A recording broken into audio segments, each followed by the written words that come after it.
উজ্জয়িনীত মুছলমানক কৰা হাৰাশাস্তিৰ বিৰুদ্ধে সৰব নেমচুৰ সভাপতি বদৰুল ইছলাম। উজ্জয়িনীত হাতত আইন উঠাই একাংশ ভাৰতীয় মুছলমানক অত্যাচাৰ কৰাৰ অভিযোগ। কোন আইনত লিখা আছে একেখন দেশৰ বিভিন্ন স্থানত থাকিব নোৱাৰে, ব্যৱসায় কৰিব নোৱাৰে, শ্ৰম কৰিব নোৱাৰে। উজ্জয়িনীত মুছলমানৰ ওপৰত কৰা আক্ৰমণ ভয় ভাবুকি বন্ধ কৰাৰ বাবে চৰকাৰ আৰু আৰক্ষীয়ে আইনগত ব্যৱস্থা লওক। যদি বিদেশী আছে খেদক, বিদেশীৰ নামত স্বদেশীৰ ওপৰত আক্ৰমণ বন্ধ কৰক। গণতন্ত্ৰ দেশত অৰাজকতা অশান্তি ভাল নহয়। নিয়মৰ ভিতৰত সকলোৱে কাম কাজ কৰিব লাগে। শাক পাচলিৰ গাড়ী উভতাই দিয়াটো ন্যায় নে অন্যায় সেইটো ৰাজ্যৰ গৃহ বিভাগে বুজিব। উচ্ছেদৰ পিছত অখিল গগৈ ডাঙৰীয়া মুছলমান অঞ্চলত ঘূৰি একো লাভ নাই। পাৰে যদি শিৱসাগৰত সুৰক্ষা দিয়ক। উজনি অসমত দেখা গৈছে এক অৰাজকতাই বিৰাজ কৰিছে। নীতিবিহীনভাৱে ভাৰতীয় নাগৰিকক, ভাৰতীয় সংখ্যালঘু নাগৰিকক কিছুমান দল সংগঠনৰ ব্যক্তিয়ে আমি দেখিবলৈ পাইছোঁ যে তেওঁলোকক কিছুমানে হাত উঠাই লৈছে, কিছুমানে মাৰপিট কৰি আছে, কিছুমানে ভাবুকি দি আছে। আৰু ভাবে এইটো কি হৈছে? এখন অসম, ভাৰতবৰ্ষৰ সংবিধানত স্পষ্টকৈ লিখা আছে যে ভাৰতীয় নাগৰিকে ভাৰতবৰ্ষৰ যিকোনো ঠাইত থাকিব পাৰিব, ব্যৱসায় বাণিজ্য কৰিব পাৰিব। কিন্তু অসমৰ মুখ্যমন্ত্ৰী ডাঙৰীয়াই একাংশ দল সংগঠনৰ লগতে কিছুমান ব্যক্তিক ইমান মূৰৰ ওপৰত উঠাইছে যে এতিয়া সংখ্যালঘু লোকসকলক ঘৰত গৈ, যিসকল শ্ৰমজীৱী মানুহ উজনি অসমত তেওঁলোকক ঘৰত গৈ তেওঁলোকক উজনি অসম মানে ত্যাগ কৰাৰ নিৰ্দেশ দিছে।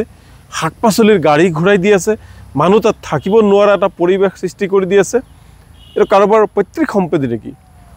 এইটো কাৰোবাৰ পৈতৃক সম্পত্তি নহয়, কাৰোবাৰ পৈতৃক সম্পত্তিৰ ওপৰতো তেওঁলোকে আঘাত আনা নাই, হাততো তেওঁলোকে আইন উঠাই লোৱা নাই।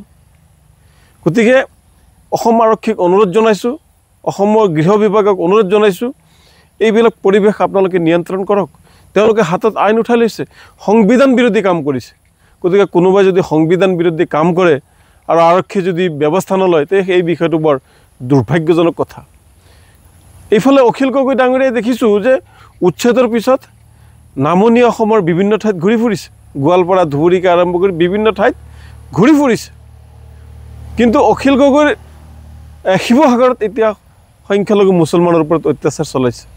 অখিল গগৈৰ নাটক বন্ধ কৰিব লাগে। অখিল গগৈৰ নাটক এতিয়া আমি বহুজনে বুজি পাইছোঁ, বুজি নাপাবলৈ আমি বাকী নাই।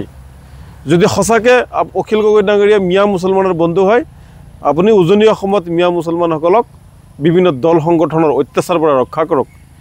তেতিয়াহে আমি গম পাম যে আপুনি সঁচাকৈ মিয়া মুছলমানসকলৰ ৰক্ষক।